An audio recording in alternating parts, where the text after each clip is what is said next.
শ্রাবণ মাসের কৃষ্ণপক্ষের একাদশীর নাম কামিকা একাদশী। এই একাদশী শুধু একটি ব্রত নয়, এটি পাপ মোচনের এক অনন্য সুযোগ। এই একাদশীর উপবাস ২১শে জুলাই ২০২৫ অথবা বাংলার ৪ঠা শ্রাবণ সোমবার, আরম্ভ ৩রা শ্রাবণ দিন ১০টা ৫৩ হইতে শেষ ৪ঠা শ্রাবণ দিন ৮টা ২৮ পর্যন্ত। মঙ্গলবার দিন ৬টা ১২-র মধ্যে একাদশীর পারণ।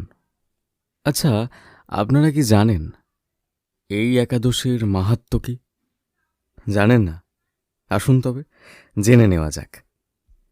একদিন মহারাজ যুধিষ্ঠির শ্রীকৃষ্ণকে জিজ্ঞেস করলেন, হে গোবিন্দ, এই একাদশীর মাহাত্ম্য কি? ভগবান শ্রীকৃষ্ণ বললেন, হে রাজন, দেবশ্রী নারদ একদিন এই প্রশ্ন ব্রহ্মাকেও করেছিলেন। ব্রহ্মা তখন বলেন, এই কামিকা একাদশীর মাহাত্ম্য শ্রবণ করলেই বাজপেয় যজ্ঞের ফল লাভ হয়।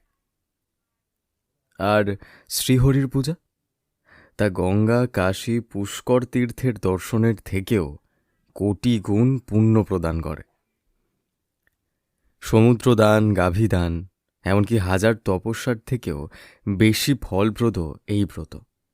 যারা পাপের সাগরে ডুবে আছেন তাদের মুক্তির জন্য এক অনুপম পথ। ভগবান বিষ্ণু তুলসী পাত্র পেলে যেমন সন্তুষ্ট হন, তেমনটি মণিমুক্তা বা রত্ন দিলেও হন না। তুলসী দর্শন, স্পর্শ, সিঞ্চন সবই পাপ বিনাশের সহায়। আর কেউ যদি হরিবাসরে একটি প্রদীপ দান করেন, তার পিতৃপুরুষ পর্যন্ত পুণ্য লাভ করে। চিত্রগুপ্তও সেই পুণ্যের হিসাব রাখতে পারেন না। এই কামিকা একাদশী পালন করলে জন্ম জন্মান্তরের পাপ মোচন হয়ে ভক্তরা পৌঁছে যান বিষ্ণু লোকের পথে। তাই হে ভক্তগণ, আসুন এই মহাপুণ্য কামিকা একাদশীতে শ্রীহরির নাম স্মরণে আত্মনিবেদন করি।